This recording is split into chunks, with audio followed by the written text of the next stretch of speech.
All right, I'd like to call this meeting of the Bridgewater Finance Committee to order at 7:01 p.m. I need to read the following disclosure. Pursuant to Section 20 of Chapter 20 of the Acts of 2020, an act relative to extending certain COVID-19 measures adopted during the state of emergency and the March 31st, 2025 extension granted by Chapter 22 of the Acts of 2022, this meeting for the town of Bridgewater will be fully remote and accessible to the public through remote participation to the greatest extent possible. No in-person attendance is permitted. Citizens who wish to tune into the meeting may do so via Zoom. So now we've gotten call to order out of the way, we will move on to item B, approval of minutes. We have the meeting minutes from February 18th. I know that we do have a new member on the committee here, Mrs. Basowitz. So, Ms. Basowitz, since this is your first meeting, you don't necessarily have to vote on these minutes since you weren't a participant in the meeting. Okay. So I will ask members if they were a part of this meeting last month. Let me know if there's any adjustments or corrections that need to be made. Otherwise, I'll open the discussion. Motion to approve. Motion to approve made by Mr. Bean. Do I hear a second? So made. Seconded by the vice chair. Josh, can you please take the roll call? MJ, Aye. Derek, Aye. Lee, You're on mute, Lee. yep, sorry. Aye. Thank you. Rig, Aye. Mark, Aye. and Haley. I will abstain on the first voting here. Okay, thank you. The motion was approved. Alrighty, now that item B has been addressed, we will move on to public comment. If there are any public comments from the gallery, please state your name and address so that we may have it for the public record, and then you may speak. Do we have anybody from the public who wishes to speak this evening before our committee? This is Eric Christensen. I don't have anything to say. Just find myself. Oh, Mr. Christensen, can you make sure you add your address to the record, please? I will do that. Mhm. Verbally, currently, right now? Yes, please. 214 South Drive, Bridgewater. Did you have any comments or questions for us, sir? No, I just figured out how to unmute myself. Thought I'd speak up. No worries. We welcome you anyway, Mr. Christensen. Thank you for joining us tonight. Thank you. All right. So for the next item on here, old business, it doesn't appear we have any old business to discuss this evening. So we will launch right into item E, new business. To try to make things a little more efficient this evening, I am going to ask that when we address each item, let's save after the explanations from our good colleague, Ms. Guarini, that all questions be saved for after the explanation. That way we'll be able to move in a more efficient manner. So the first item we have on the new business is item A, order OFY25-042, a transfer order, CPC purchase and restoration of Samuel Edson's coroner's book. And in the explanation here, CPC recommendations were provided. So we have some explanations as to what this ledger is and how it ties into use of CPC funds as provided by our vice chair and chair of the CPC, along with the chairman of the Bridgewater Historical Commission. So with those items have already been hopefully reviewed by members of the committee, I would ask if there's any input from Ms. Guarini that she can provide it tonight. Oh, you're on mute, Laurie. You're on mute. Thank you, Madam Chairwoman and members of the committee. Hope everyone's doing well tonight. So this pretty much the explanation that was provided in your documentation is more has better explanation than I do. So what I can just add to the fact is that we have 3 buckets of funding that the CPA, when we collect the funding from the real estate as far as the community preservation revenue, we have 3 buckets that usually the committee votes from, and this one happens to be from historic preservation reserves. We also have open space reserves and what's the other ones? You help me out, MJ. Yep, so you have historic preservation for properties, open space, and conservation, I believe. That's open space. Building. Housing, community. Yeah, housing, community housing. So, but this one's coming out of the historic reserves. excuse me, the 13,000 to preserve the book that the committee feels is an important document to be saved for preservation.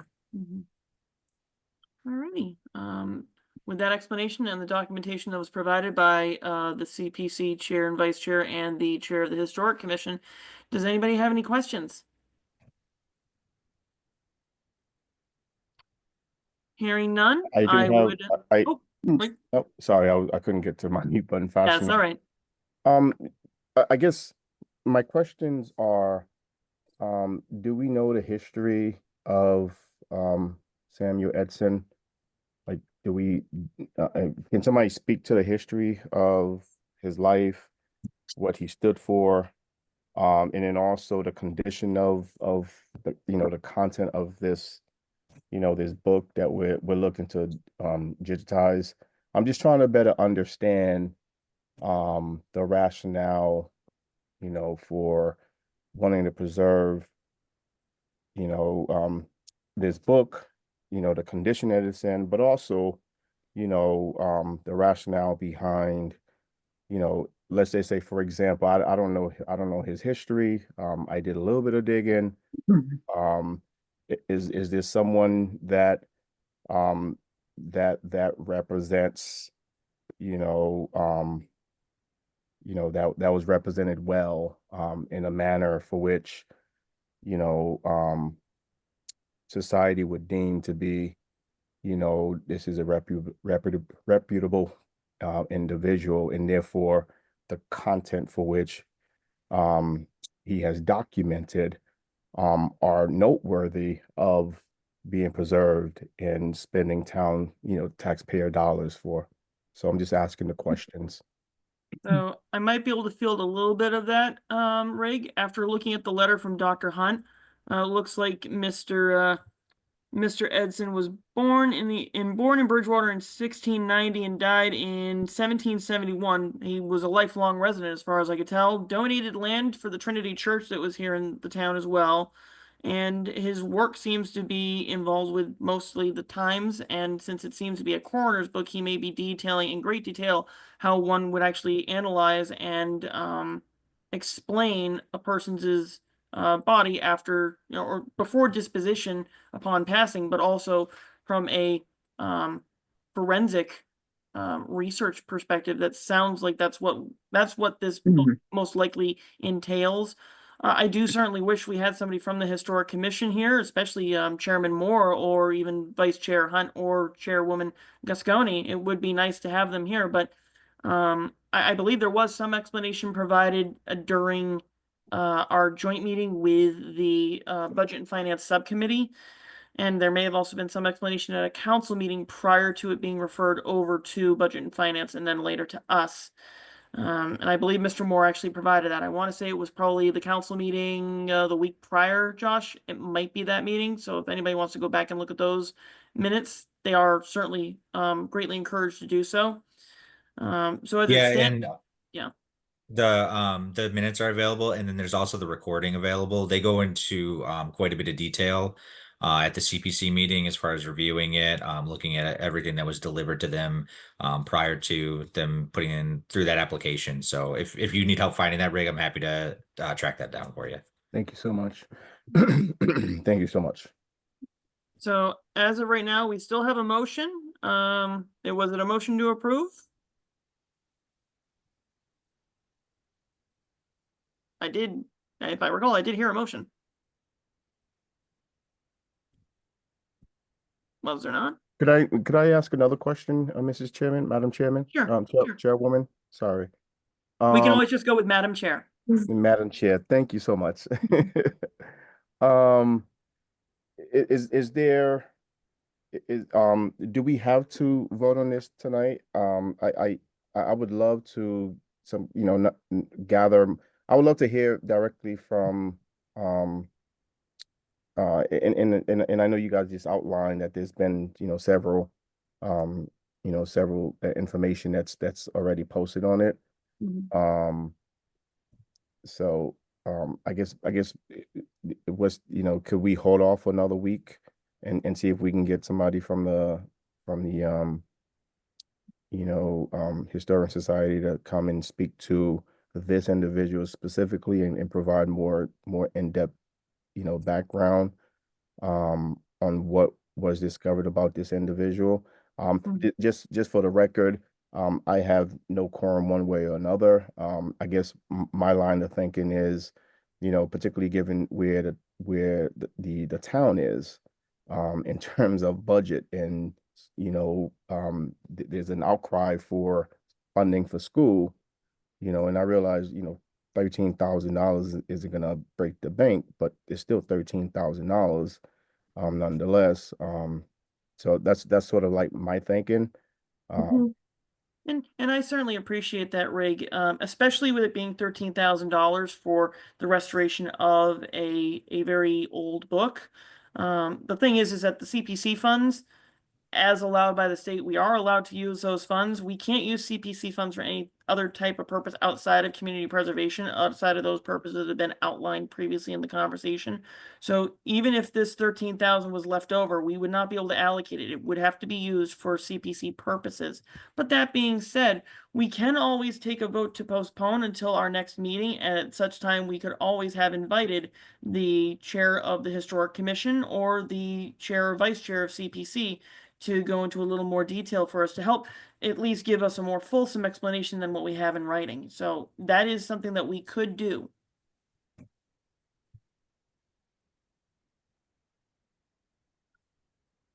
All I would need is someone to make the motion. So made. I hear a motion. Do I hear a second? And second, All right. Seconded by Mrs. Bathwitz. Josh, so the motion is going to be to postpone until the next Finance Committee meeting and to invite the chair of the Historic Commission and the CPC to speak for us. Okay. MJ, Aye. Derek, Aye. Rig, Aye. Lee, Aye. Mark, Aye. Haley. aye. Thank you. The motion was approved. Alrighty, thank you, everyone. Moving on to our next item. Order. Madam Chair, can O- I interrupt Yes. for 1 second? Yes, Mr. I Thomas. just a quick note to Rig, just so he understands and not, in a bad way or anything like that. With something like that, do I think $13,000 is ridiculous for something like that? Yes, but I'm not arguing that. I just want to let you know that typically if CPC is behind something, a lot of due diligence has already gone into it. They're not allowed to do things just on a whim. And there's a lot of questions that are asked and a lot of research done. So usually typically anything that CPC is involved in, and if it comes to this point, a lot of the questions have been asked and things have been already researched and whatnot. But that doesn't mean that this is a bad idea at all. I'm just letting you know just for your own information. Thank And you then so much, Mark. I really appreciate it. I would just echo what Mark said and then add that it may be worth it for anyone that has questions. Like I went out and did a little research on it, Rig, just so that we can see, because even if we invite somebody to the next meeting, they may or may not come. So we may kick the can down the road to the next meeting and then somebody doesn't show up and we're still sitting with the same questions. So I appreciate that as well, Lee. And I'll certainly continue to do a little bit of digging on my end as well. And thank you so much for encouraging us to do the same. Whether or not someone attends the meeting next week. Appreciate both of you. Thank you for the clarification, gentlemen. So let's move on to our next item. Order OFY 25-043, CPC additional funds, restoration of Parthenon frieze. The explanation on this item is the CPC recommended and town council approved $18,000 in March of 2023 to restore and hang the Parthenon frieze on the walls at the entrance of the Academy building. However, the walls required additional reinforcement. And the amount that's actually being appropriated in this request is $4,600. I do recall hearing at a council meeting that this was being proposed because the wall that actually would hold it up outside the building will not support the weight of these friezes. And if I recall, these are the friezes that were actually stored over in the now former town hall, currently storage space for the town. They are very large, they are very heavy, and they did require considerable restoration since they were covered with lead paint at some point. But that aside, I will yield over to Ms. Guarini. Any further explanation on the financial side of it? Yeah, so thank you, Madam Chair. So there was an original amount of 18,000 to restore and hang these, there's 6 of them, so they have been, I believe they're in the memorial building downstairs now, but so in order to hang them properly, they just needed additional funding, before they're put up on the walls at the at the Academy building where they'll be hung. So it's just an additional $4,600 that we have to make sure that the proper stud work on the walls is gonna hold where these things are gonna hang, so. And I suspect that due to their weight, especially when they were still stored over at the town hall, old town hall building, they were incredibly heavy to move, and I actually had to have several people assist me in moving them to at least one side of the old town clerk's office to get them out of the way so we could actually move other stuff in the building at the time. So they did take some considerable amount of time to clean and restore. I am aware of that myself. Given the explanations, I will open it up to discussion.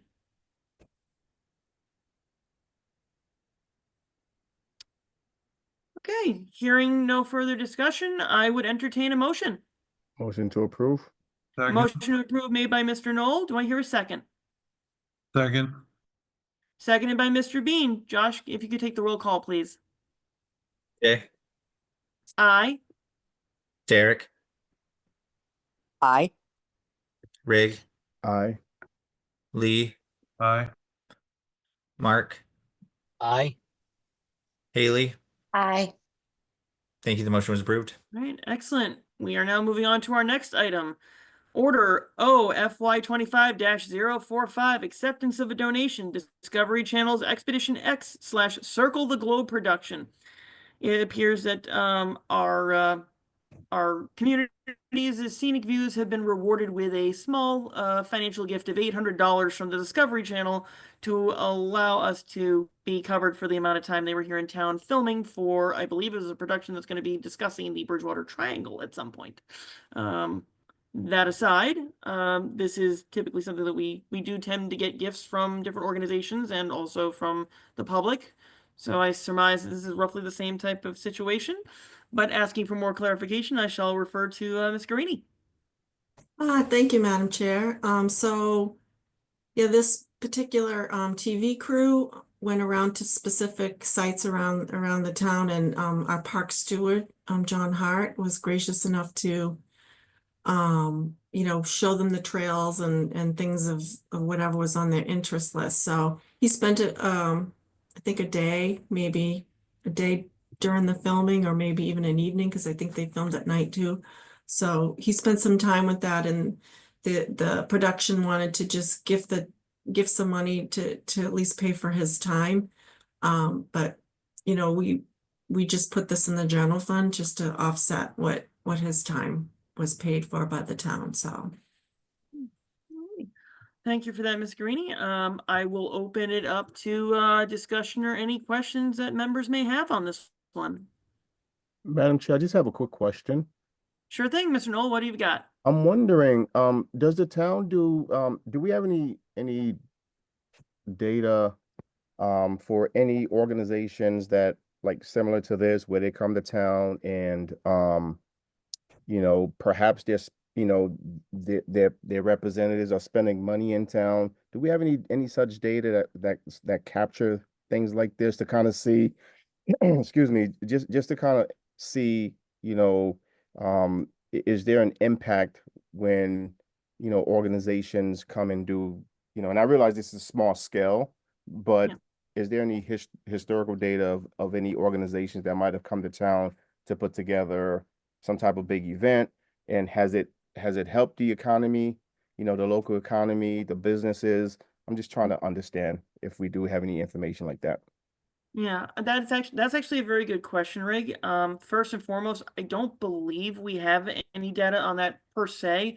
I do know the last time we had a large production company come to town that I recall was actually when Tom Cruise's a movie, A Night and Day, I believe, was filmed in a field down near the prison, and they blew up a mock-up of an airplane to simulate a plane crash site for the film. Not knowing how much money was contributed to the local economy back then, I surmise with the large amount of film crew, pyrotechnic staff, and the cast, I suspect that there was a good amount of money pumped into the economy, but probably not enough to sustain a large long-term study of what those types of productions would do in the town of Bridgewater.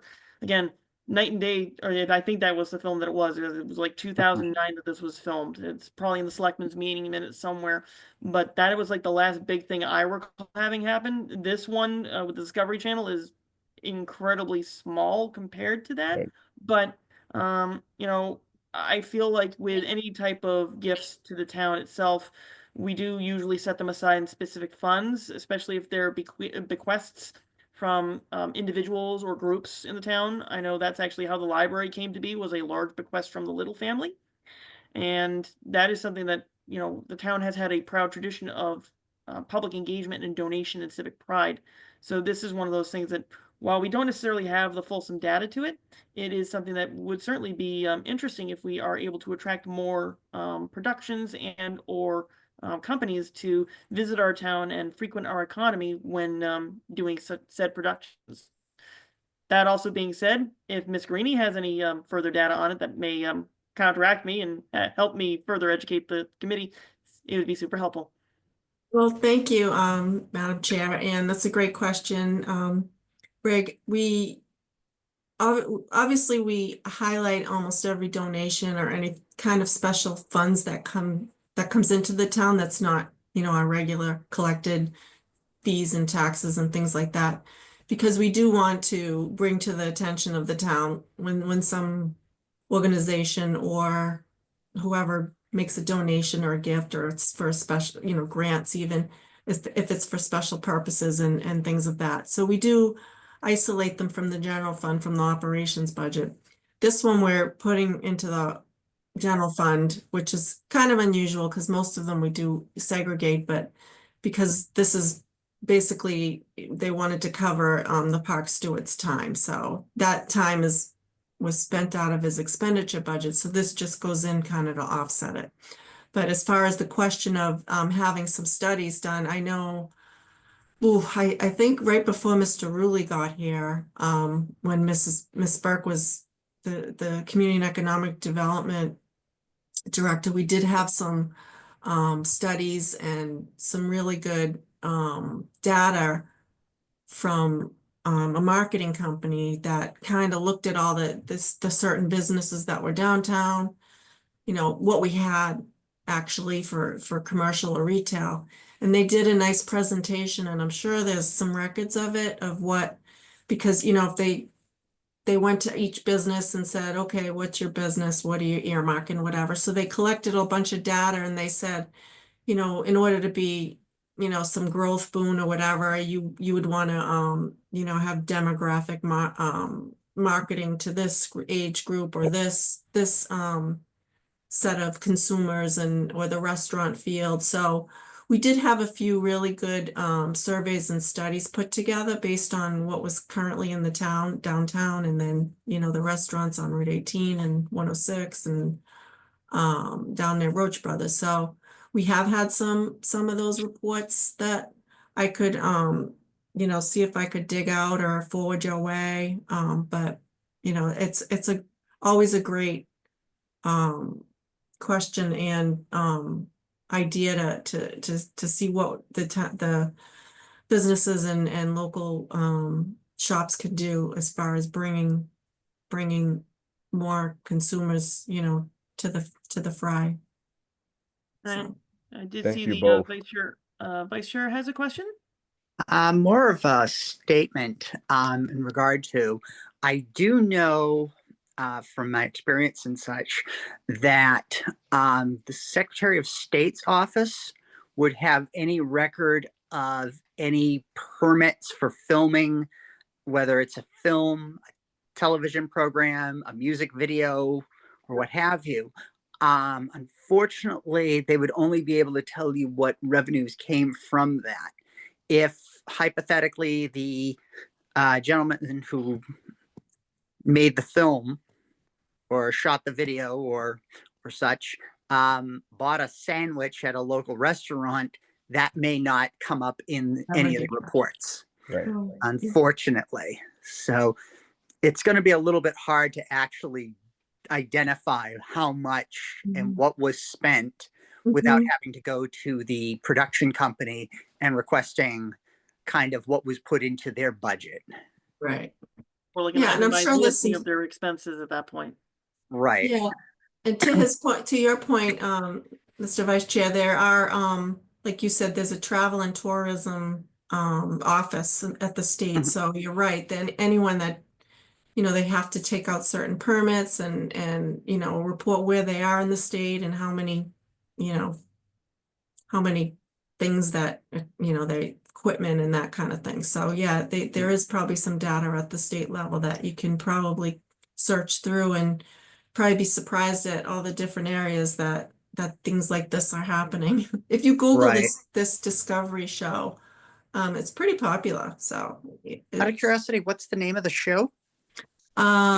it's Discovery Channel's Expedition X. Sir, it's called Expedition X, and there's a pretty popular following for it. I think they have some things on YouTube as well. Yes, I'm somewhat familiar. I'm kind of actually looking forward to them adding something about my favorite legend of the area, the Pukwudgie. Ah, yes.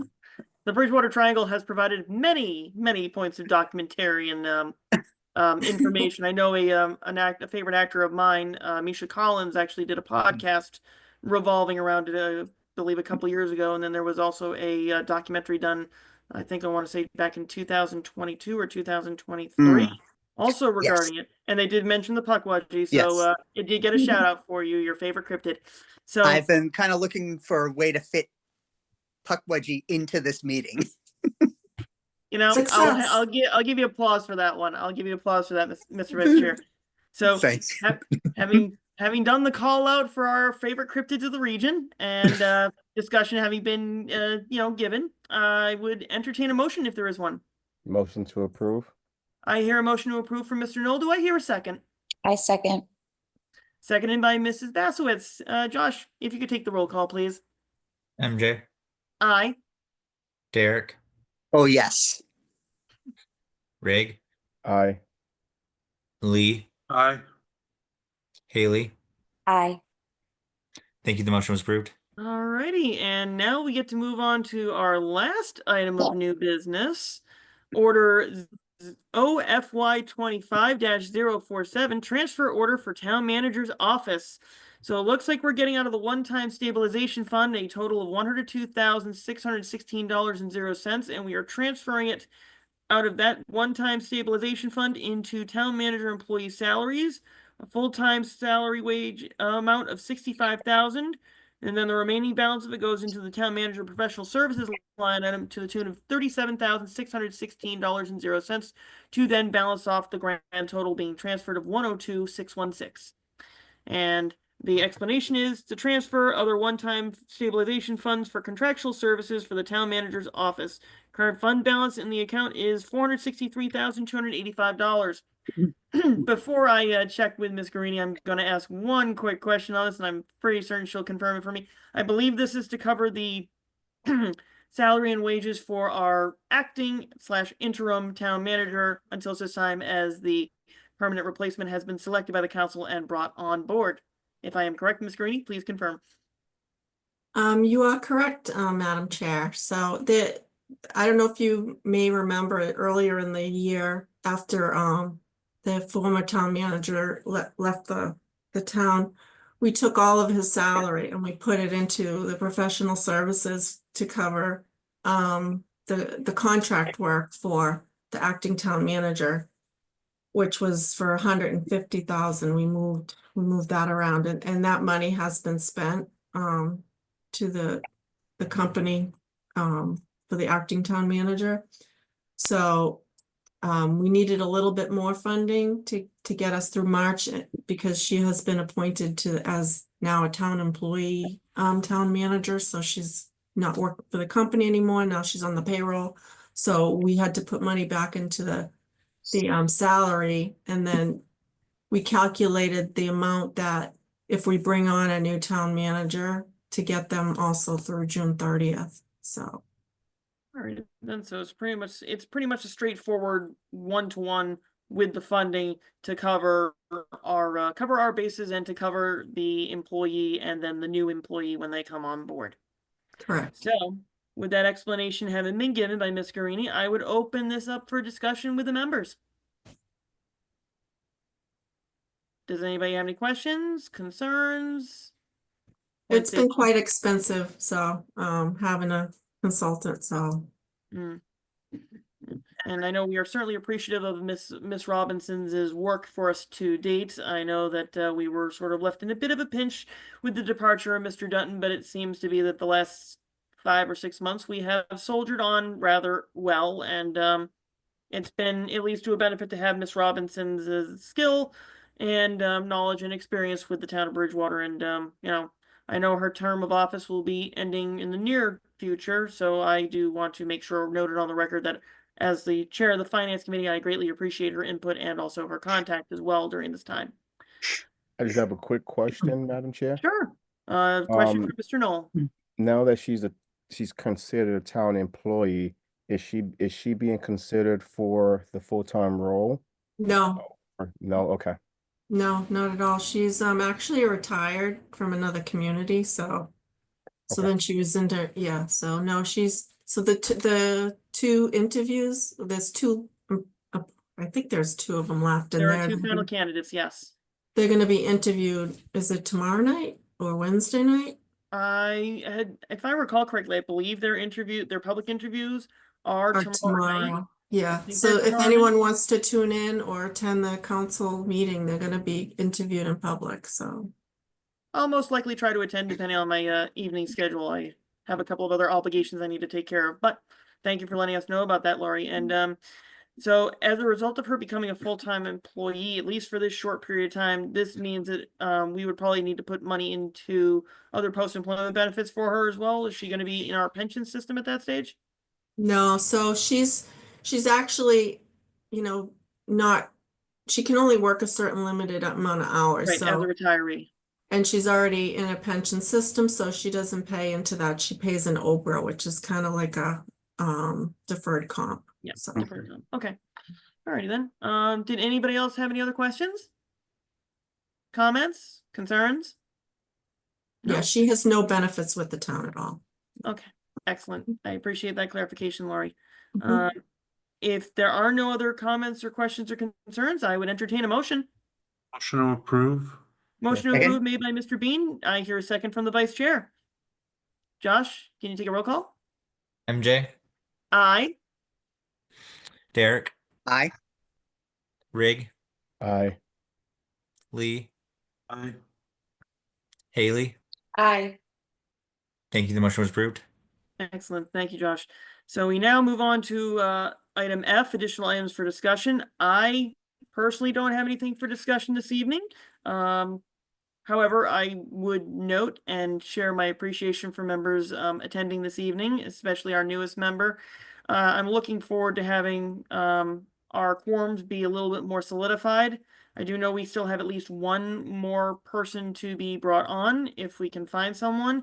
It is a town manager's appointment, so if you know anybody, and this also goes to our friends in the public this evening who are viewing, if you know of anybody who might have a background in either municipal or private finance, please feel free to reach out to either the town clerk or the town manager's office, because that appointment is the town manager's appointment by charter, and we want to make sure that all 3 bodies have full representation, that being the council, the town clerk's office, and the town manager's office. So if you know of anyone with any interest, please feel free to put your name in the ring, and hopefully somebody can be appointed to that last seat, and we'll have a full membership of 9. Yeah, can I just add something to that? Sure thing, Ms. Greeny. So as we go into the budgets, you know, we're trying to balance a budget right now, or present a balanced budget due to the council on April 1st.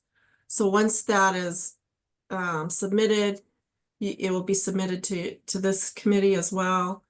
We'll be hopefully setting up more than your regular meetings, as much time as as your committee wants to, go through, the whole budget, the line by line, department by department.